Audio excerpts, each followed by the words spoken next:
Bonjour à tous et bienvenue sur EdBTS-MUC, bienvenue dans cette nouvelle vidéo pour réviser une notion du droit pour réussir votre épreuve du BTS-MUC et du BTS-MCO.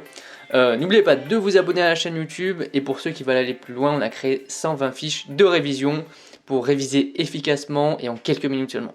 Allez, c'est parti, on commence tout de suite pour la vidéo. Qu'est-ce que le contrat électronique? Donc là, on va parler de l'e-commerce, donc c'est quelque chose qui est en grande voie de développement déjà depuis un certain temps, depuis très longtemps, et qui est de plus en plus réglementé par rapport à ça, notamment par rapport à la collecte des données et à la sollicitation commerciale des entreprises.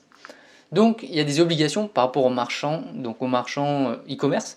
Donc déjà, il faut que les produits vendus respectent l'ordre public. Donc certains produits sont totalement interdits à la vente. C'est le cas des armes par exemple, des organes ou d'autres types, l'alcool, etc. qui peut être réglementé.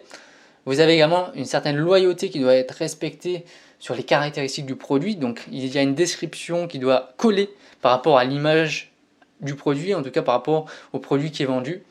Il y a le respect de la vie privée, évidemment. Donc, par rapport aux sollicitations commerciales, vous avez deux règles. Vous avez la règle de l'opt-in. Donc, c'est-à-dire que le consommateur, pour qu'il soit démarché commercialement par l'entreprise, il faut qu'il ait mis son accord. Donc, c'est la fameuse flèche qu'on retrouve lors de son inscription à tout site. Et vous avez la règle de l'opt-out. Donc là, dans cette règle, en fait, le consommateur sera averti par l'entreprise que ces données pourront être utilisées à des guises commerciales et qu'il aura la possibilité à tout moment de pouvoir se désabonner. Donc ces deux règles, en tout cas, il faut que, quoi qu'il arrive, le consommateur donne soit son autorisation ou soit doit être informé par l'entreprise de ces différentes utilisations de ces données. Et vous avez la fameuse transparence d'identité du marchand. Donc ça, c'est le problème de l'e-commerce, c'est que des fois on n'est pas, comme on ne voit pas physiquement la personne, on ne sait pas vraiment qui c'est.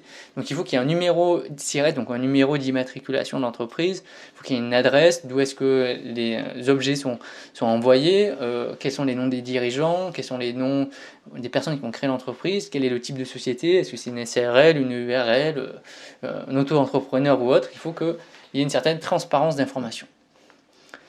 L'exécution du contrat est très important dans le e-commerce. Il y a une certaine procédure à respecter pour que le contrat électronique se mette en œuvre.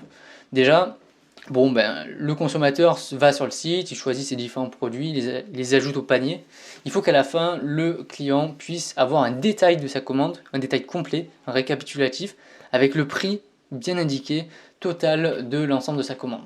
Donc ça, c'est ce qu'on appelle la première phase de vérification. Il faut que le client puisse vérifier l'ensemble de sa commande. Ensuite, il faut qu'il y ait une deuxième fenêtre qu'on revérifie, donc une phase où on va vraiment là confirmer notre achat, confirmer notre commande, toujours avec le prix bien indiqué. C'est ce qu'on appelle le double clic. Donc la vérification au début et ensuite la confirmation. Ensuite, on va pouvoir procéder au paiement, donc pas forcément le paiement qui soit comptant, c'est-à-dire pas forcément le paiement tout de suite, bon ça se fait dans 95% des cas sur l'e-commerce, mais vous pouvez payer à la livraison, payer dans 30 jours, dans 15 jours, comme vous voulez. Ça dépend vraiment des modalités de paiement et de livraison de l'e-commerçant justement. Et enfin, vous avez la fameuse livraison des produits. Donc là, dans le cadre d'un contrat électronique, le commerçant a jusqu'à 30 jours pour livrer ses produits. C'est le délai maximum. Donc évidemment, vous avez rarement ces types de délais en tout cas. Souvent c'est par colissimo, donc c'est dans la semaine généralement. Ça dépend de chaque commerçant.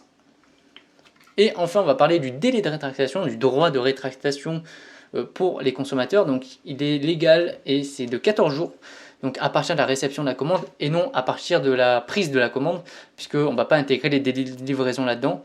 Donc on peut renvoyer les produits librement sans donner d'indication supplémentaire, sans donner de raison, et on va pouvoir être remboursé totalement sur notre livraison justement. Par contre, les frais de retour sont à la charge de l'acheteur.